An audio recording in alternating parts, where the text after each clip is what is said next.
दोस्तों आज हम Hollywood science fiction film fantastic four पर बात करेंगे। तो चलें शुरू करते हैं। फिल्म स्टार्ट होती है तो हमें डॉक्टर रीड और सूजन नजर आते हैं। डॉक्टर रीड एक बहुत जबरदस्त साइंटिस्ट होता है और इनकी बॉडी बहुत ज्यादा फ्लेक्सिबल होती है और सूजन को इनविजिबल वुमन कहा जाता है क्योंकि सूजन गायब होने की ताकत रखती है और एक शील्ड बनाकर अपने साथ साथ बाकी लोगों की हिफाजत भी कर सकती है। फिल्म का तीसरा कैरेक्टर है जॉनी स्टॉर्म, जो कि एक ह्यूमन टार्च होता है क्योंकि वो अपनी बॉडी को फायर में तब्दील कर सकता है। और नंबर 4 पर होता है बैन, जिसकी बॉडी पत्थर में कन्वर्ट हो जाती है और इसमें बहुत ताकत आ जाती है। अगले सीन में हम एक सिल्वर ऑब्जेक्ट को अर्थ पर इंटर होते देखते हैं, जिसकी वजह से कॉस्मिक एनर्जी रेडिएटर करते हुए मैसिव मॉलिक्यूल फ्लक्चुएशन बनाता है, जिससे दुनिया के मुख्तलिफ जगह पर बहुत बड़े बड़े गड्ढे बन जाते हैं। इसकी वजह से दुनिया में बहुत सी चेंजिंग आ जाती है, यानी रेगिस्तान में बर्फबारी होने लगती है, समंदर गर्म इलाकों में बर्फ की तरह जम जाते हैं और शहरों की लाइट ऑफ हो जाती है। अगले सीन में सूजन और रेड शादी करने वाले होते हैं और ये बात हर न्यूज चैनल की हेडलाइन बनी होती है। सूजन ने रेड से प्रॉमिस किया होता है कि वो शादी के दौरान किसी भी सुपर हीरो एक्टिविटी में पार्टिसिपेट नहीं करेगी, नॉर्मल इंसानों की तरह अपनी शादी को एंजॉय करेगी। दूसरी तरफ सिल्वर ऑब्जेक्ट की वजह से आर्मी और गवर्नमेंट बहुत परेशान होते हैं और वो रेड को अप्रोच करते हैं। जनरल हैगन रेड को मिलकर सारी सिचुएशन बताते हैं। वो कहते हैं कि वो कोई ऐसा सेंसर बनाए जिससे इस ऑब्जेक्ट को ट्रेस किया जा सके। रेड इस काम से मना कर देता है क्योंकि उसे इसी हफ्ते उसकी और सूजन की शादी होने वाली थी। सूजन रेड के मना करने पर हैरान रह जाती है, मगर साथ साथ बहुत खुश होती है कि अगले सीन में हम विक्टर को देखते हैं, जो 2 साल से स्टैचू बना होता है। सिल्वर ऑब्जेक्ट के आने की वजह से वो मूव करने लगता है। असल में ये फिल्म का विलन होता है जिसे फैंटास्टिक फोर ने स्टैचू बना दिया था, मगर वो फिर से ठीक हो गया है और एक आदमी विक्टर पर एक्सपेरिमेंट करके उसे वापस ह्यूमन बॉडी दे चुका था। रेड ने सूजन के सामने जनरल को मना तो कर दिया था, मगर बाद में हमें पता चलता है कि उसने ऐसा सिर्फ सूजन को खुश करने के लिए किया था, मगर अब वो छुप कर टैकर बना रहा होता है। तभी बैन और जॉनी उसे देख लेते हैं। रेड दोनों से प्रॉमिस लेता है कि वो सूजन को कुछ नहीं बताएंगे वरना वो नाराज हो जाएगी। फाइनली शादी का दिन आ जाता है। रेड ट्रैकर एक्टिवेट करके मैरिज सेरेमनी में चला जाता है। सेरेमनी के दौरान ही रेड को रेडार पर वार्निंग आना शुरू हो जाती है कि वो सिल्वर ऑब्जेक्ट अगले 3 मिनट में न्यूयॉर्क में लैंड कर रहा है। इसी वजह से वहां लाइट चली जाती है और डिस्टर्बेंस स्टार्ट हो जाती है और इस तरह रेड और सूजन की शादी करने की बजाय वापस अपनी ड्यूटी पर लग जाते हैं। सूजन, रेड और बैन वहां लोगों की जान बचाते हैं। दूसरी जानब रेड जॉनी को सिल्वर ऑब्जेक्ट के पीछे भेज देता है। वो बहुत फास्ट होता है, मगर जॉनी फिर भी इसके पीछे ही रहता है और फिर जॉनी को पता चलता है कि वो एक मेटल का इंसान नवार बोर्ड है जो एक सर्फिंग बोर्ड पर होता है। वो जॉनी को पकड़ कर ऊपर ले जाता है और फिर वापस फेंक देता है, जहाँ पर जॉनी बहुत बुरी तरह जमीन पर गिरता है, मगर किसी तरह खुद को बचा लेता है, मगर खुद में कुछ चेंजिंग फील करता है। इसकी हालत ठीक न होने की वजह से सूजन इसके पास आ जाती है। जब सूजन उसे चेक करने के लिए टच करती है तो इनकी पावर्स एक्सचेंज हो जाती है, जिसकी वजह से सूजन फायर में बदल जाती है और जॉनी इनविजिबल हो जाता है। सूजन जॉनी की पावर्स को कंट्रोल नहीं कर पाती और फायर में बदलकर नीचे गिर जाती है, जहां बहुत से फोटोग्राफर इसकी पिक्चर्स ले लेते हैं। सब नॉर्मल तब होता है जब दोनों वापस एक दूसरे को टच करते हैं। फिर रेड बताता है कि जब ह्यूमन एड क्रीचर ने जॉनी को टच किया था तो जॉनी की बॉडी में इसके रिएक्शन की वजह से ये एबिलिटी आ गई कि अगर जॉनी अब किसी को भी टच करेगा तो वो इसकी पावर एक्सचेंज हो जाएगी और सबको जॉनी से दूर रहने का कहता है जब तक इस मसले का हल ना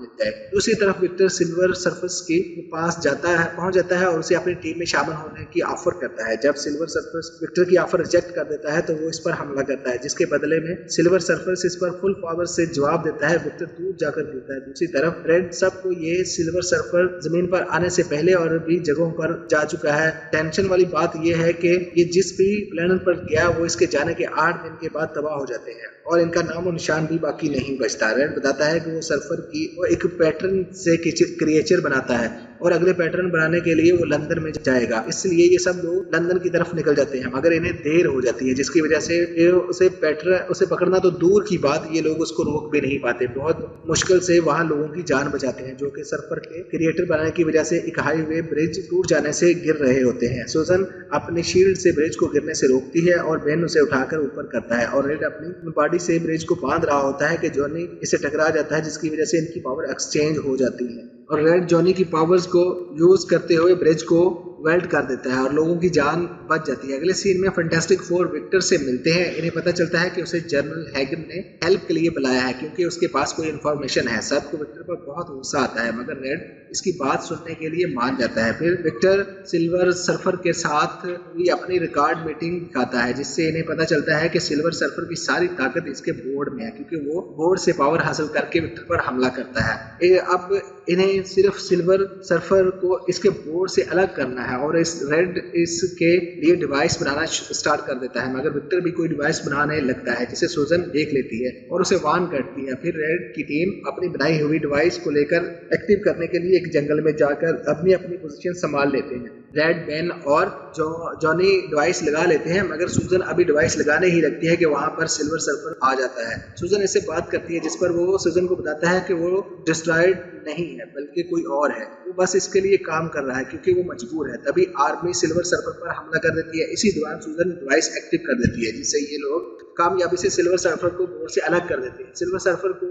अरेस्ट करने के बाद जनरल फैंटास्टिक फोर की टीम को सख्ती से इसे दूर रहने का कहता है क्योंकि अब आर्मी और गवर्नमेंट डिसाइड करेंगे कि इसके साथ क्या करना है। सूजन सिल्वर सर्फर से हुई बात की वजह से कुछ डिस्टर्ब होती है और अब जिस तरह आर्मी सिल्वर सर्फर पर टॉर्चर करती है इससे फैंटास्टिक फोर की टीम दुखी हो जाती है और सिल्वर सर्फर से बात करके इसकी हेल्प करने का फैसला करती है। सूजन इनविजिबल होकर सिल्वर सर्फर से मिलने जाती है। वो सूजन को बताता है कि इसके मास्टर का नाम गैलेक्टस है। वो अपनी खुशी से इस काम के लिए ये काम नहीं कर रहा बल्कि अपने प्लेनेट और अपनी लवर को बचाने के लिए इसके लिए काम कर रहा है। गैलेक्टस जिंदा रहने के लिए इन प्लैनेट्स पर फीड करता है जिनमें जिंदगी मौजूद है और वो ये भी बताता है कि कुछ ही देर में गैलेक्टस जमीन पर पहुंच जाएगा। सूजन जब ये सब आकर अपनी टीम को बताती है तो सब फैसला करते हैं कि दुनिया को बचाने के लिए बोर्ड्स को तबाह किया जाए और ये सब बताने के लिए वो जनरल से मिलने जाते हैं। दूसरी तरफ विक्टर जिसे जनरल ने प्रॉमिस किया होता है कि इंफॉर्मेशन के बदले में वो उसे बोर्ड पर एक्सपेरिमेंट करने देगा। फिर विक्टर अपने असल रंग दिखाता है और सबको जख्मी कर देता है। फिर अपने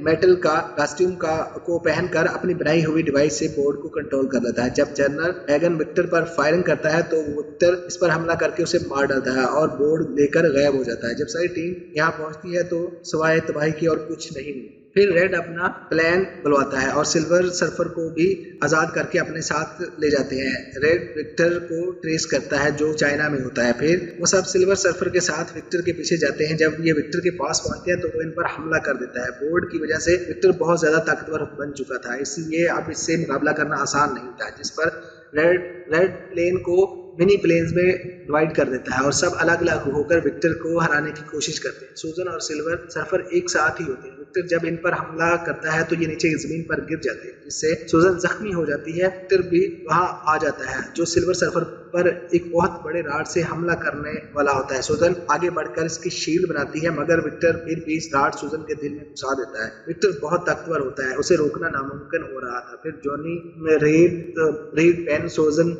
तीनों की पावर लेकर इससे फाइट करने जाता है और फिर बहुत बहादुरी से सबकी पावर्स को यूज करते हुए विक्टर से मुकाबला करता है, जिसकी वजह से बोर्ड को कंट्रोल करने वाली डिवाइस टूट जाती है और बोर्ड गिर जाता है। तभी बेन एक क्रेन की मदद से उसे दूर फेंक देता है और विक्टर समंदर में डूब जाता है। दूसरी तरफ सिल्वर सर्फर को बोर्ड मिलने पर अपनी पावर भी वापस मिल जाती है मगर सूजन मर जाती है। इतनी देर में गैलेक्टस भी जमीन के करीब पहुंच जाता है और फिर सिल्वर सर्फर ताकत पर सबसे पहले सूजन पर इस्तेमाल करके उसे जिंदा कर देता है। वो होश में आ जाती है। फिर वो गैलेक्टस की तरफ बढ़ता है और कहता है कि वो इसके लिए मजीद काम नहीं करेगा और फिर वो गैलेक्टस को तबाह करने के लिए अपनी पूरी ताकत से बोर्ड के जरिए इस गैलेक्टस नमा दायरे में घुस जाता है। गैलेक्टस को तबाह करने के साथ ही सिल्वर सर्फर भी तबाह हो जाता है। गैलेक्टस के खत्म होने पर जमीन पर सब नॉर्मल हो जाता है, लाइट्स भी वापस आ जाती हैं और सूजन भी ठीक हो जाती है, जबकि जॉनी अब सबको टच कर सकता है लाइफ नॉर्मल हो जाती है। तभी रेड सूजन से कहता है कि क्या वो फिर से पॉपुलर शादी के लिए तैयार है, जिस पर सूजन मना कर देती है और फिर एक छोटे से इलाके में दोनों शादी करने पहुंच जाते हैं जहां फिर से